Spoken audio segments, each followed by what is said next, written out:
Ratio analysis के इसमें 5 part होते हैं।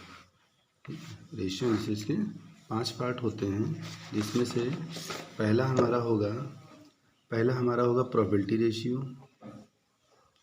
Profitability ratio. दूसरा हमारा हो जाएगा एक्टिविटी रेशियो।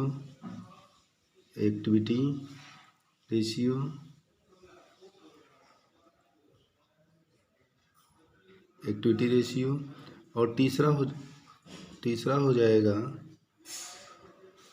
Liquidity ratio. और चौथा हो जाएगा सॉल्वेंसी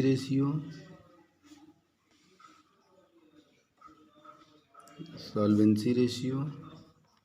और पांचवा हो जाएगा परफॉर्मेंस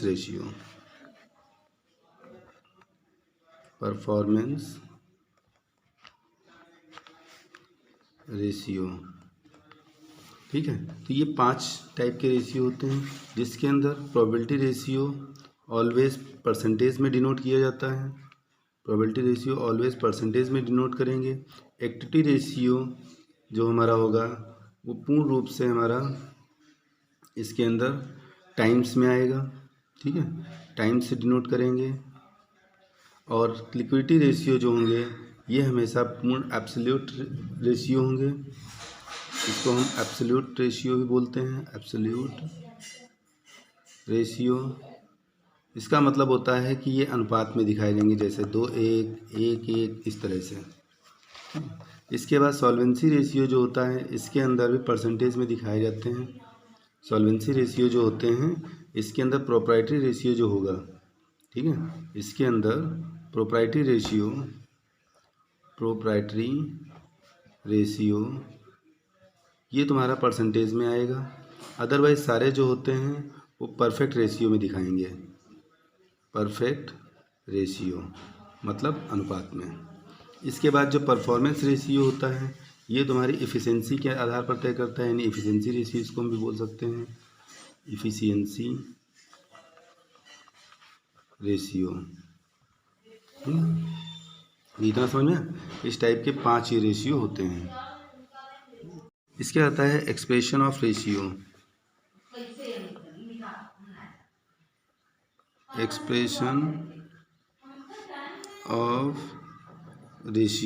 अब एक्सप्रेशन ऑफ रेशियो इसमें हमारे पास जो होते हैं 3 टाइप दे रखे हैं, किस प्रकार से हम परसेंटेज को इसमें डिवाइड करेंगे। सबसे पहला हमारा होता है जो हमारा होगा सिंपल रेशियो, या हम इसको पेयर रेशियो कहते हैं। सिंपल रेशियो या हम इसको प्योर रेशियो भी कह सकते हैं।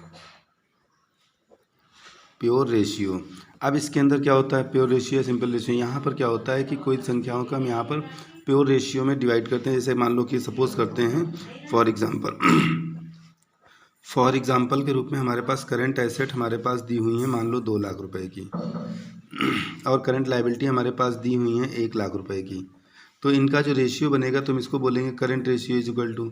अब करंट रेशियो जो हमारे पास होगा वो 2 लाख अपॉन में 1 लाख करने पर ये जो हमारे पास आएगा, यानी ये सारे जीरो इसके कट गए और ये आ जाएगा 2:1। तो इसको बोलते हैं प्योर रेशियो।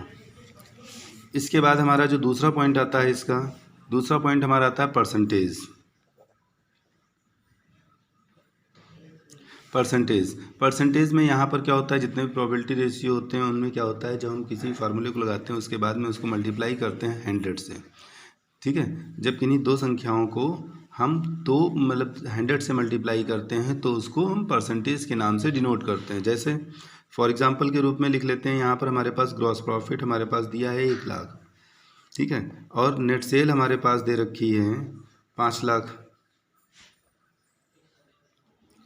लाख। तो यहाँ पर जो हम निकालेंगे लिखेंगे gross profit ratio is equal to, तो यहाँ पर हो जाएगा ग्रॉस प्रॉफिट और इनटू हमने कहा जब इसको 100 से करेंगे तो ये जो है परसेंटेज में लिखा जाएगा। जब इसका आंसर आएगा तो 1 2 3 4 5 1 2 3 4 5 5 2 20, यानी इसको हम परसेंटेज से डिनोट करेंगे इस तरह से। इसी प्रकार से हमारा जो आता है इसका तीसरा पार्ट जो होता है, और तीसरा पार्ट हमारा हो जाता है टाइम या रेट, या हम इसको रेट और टाइम भी लिख सकते हैं। अब रेट और टाइम का मतलब होता है कि यहाँ पर सपोज करते हैं कि यहाँ पर क्या होता है कि जब हमारी जो संख्या होती है एक संख्या को दूसरी संख्या से डिवाइड करते हैं तो वहाँ पर जितनी बार में वो कट जाती है उसको हम टाइम्स में डिनोट करते हैं। जैसे यहाँ पर हम थोड़ी देर के लिए मान लेते हैं कि हमारे पास कॉस्ट ऑफ गुड्स सोल्ड ये हमारे पास दे रखी है 2 लाख। एवरेज स्टॉक या इन्वेंट्री इसको कह सकते हैं, ये हमारे पास दी हुई है 40,000। तो हम यहाँ पर जब हम निकालेंगे इन्वेंट्री टर्नओवर रेशियो, इसको बोलते हैं इन्वेंट्री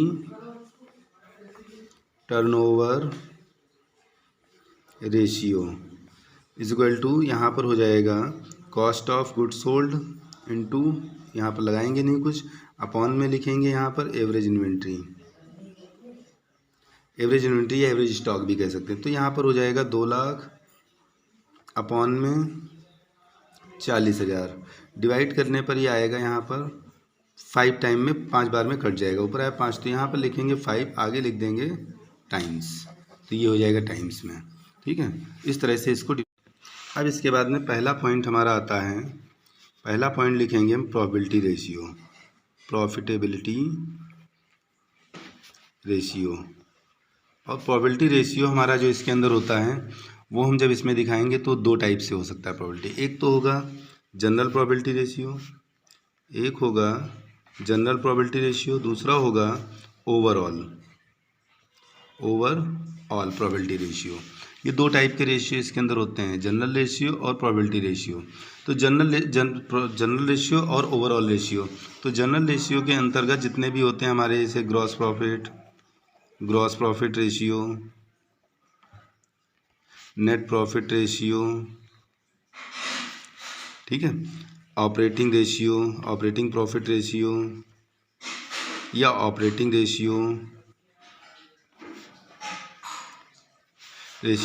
इस तरह के जो होते हैं ये हमारे जनरल कहलाते हैं। और ओवरऑल के अंतर्गत जितने भी हमारे होते हैं, जैसे इसके अंदर में सॉल्वेंसी रेशियो, जैसे प्रॉपर्टी रेशियो है, share holder fund to net worth है, ठीक है, इस तरह से हमारे पास आ जाएगा। इन नेटवर्थ टू इक्विटी है। तो इस तरह के जो से रेशियो होते हैं वो सब हमारे ओवरऑल में आते हैं। ठीक है, अदर जितने भी प्रॉपर्टी रेशियो जितने हमारी बैलेंस शीट पर जो है डिपेंडेबल हो गए, बैलेंस शीट के पर्सपेक्टिव से इसके अंदर शेयर होल्डर शेयर कैपिटल होती है, शेयर होल्डर फंड्स होते हैं, रिजर्व एंड सरप्लस होता है, नॉन करंट लायबिलिटी होती है, इस तरह की जो होती हैं हमारी, ये सब ओवरऑल प्रोबेबिलिटी रेशियो के अंतर्गत डिनोट किया जाता है।